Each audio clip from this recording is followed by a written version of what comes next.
The night she met him, Sarah was running on empty, her feet aching from endless rounds across the hospital floor, her heart carrying the weight of bills she couldn't pay, and a mother at home who needed medicine she couldn't afford. Nursing was her calling, but survival had become her reality. As she rushed into room 407, chart in hand, she found an older man sitting quietly by the window, pale and frail, yet with eyes that carried stories of lifetimes. His name was Daniel, a widower whose body was failing faster than doctors could heal. They told her he didn't have long, but when she looked at him, she saw more than sickness. She saw a lonely soul desperately clinging to dignity. Unlike other patients, he asked her about her life, her dreams, her struggles. She hesitated, but something in his gaze invited honesty. She told him about the debt, the loneliness of being both a nurse and caretaker, and how sometimes she cried herself to sleep, praying for strength to make it through another day. He listened without judgment, his weak hand reaching for hers, and in that simple gesture, Sarah felt more seen than she had in years. Over the weeks, Daniel's condition worsened, yet his connection with Sarah deepened. He found comfort in her laughter, and she found an odd peace in his presence. He confessed he had been married once, deeply in love, but cancer stole his wife years ago. Since then, money and power could not fill the void of his empty home. One late evening, when the hospital halls were quiet, he looked at her with trembling sincerity and said, "Sarah, I don't have much time left, but I can't leave this world without knowing love again, even if only for a moment. Will you marry me?" Her heart pounded with confusion. How could a young nurse with nothing to offer accept such a request from a dying man she barely knew outside these walls? Yet in his eyes, she saw truth, longing, and a desire for something real before the end.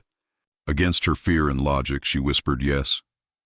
Their wedding was small and quiet, a ceremony held in the hospital chapel with only a chaplain and a few nurses as witnesses.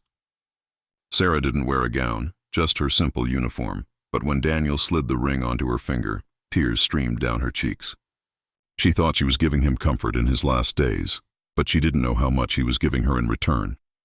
The days that followed were bittersweet. She took care of him not as a patient now, but as her husband. She read to him, made him laugh, and prayed for a miracle even when the doctors said there was none. They faced the challenge of whispers in the corridors, people questioning her intentions, hinting that she was chasing his wealth, though she knew nothing of any riches. Her colleagues eyed her with suspicion, and the loneliness of being judged weighed heavy. Yet every night when she held Daniel's hand and saw his gratitude, she knew she made the right choice. Then, just weeks into their marriage, Daniel's condition took a sharp decline.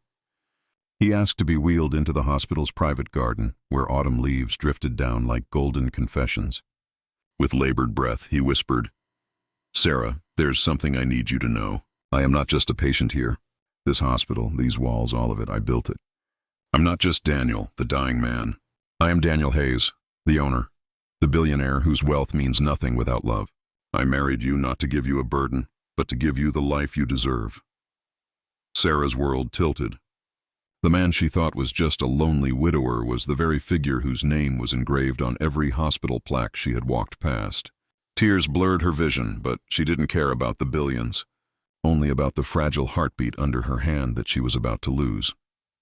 Daniel passed away a few days later, holding her hand, his last words a soft prayer for her happiness. The grief crushed her, but when the will was read, Sarah learned he had left her everything: his estate, his wealth, his hospital. People who once whispered about her now stared in shock, some with envy, others with shame. But Sarah didn't live for their approval. She used the inheritance not for luxury but for purpose.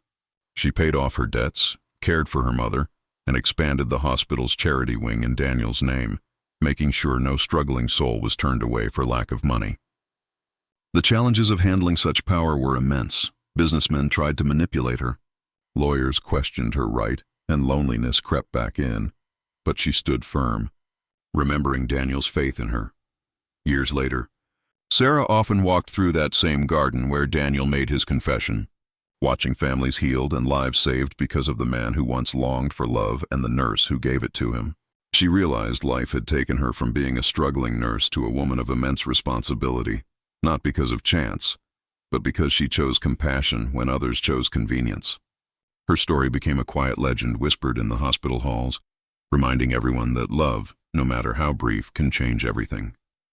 And though Daniel was gone, Sarah lived not as a widow lost in grief, but as a woman carrying forward his legacy, proving that sometimes the greatest blessings come hidden in the most unexpected struggles.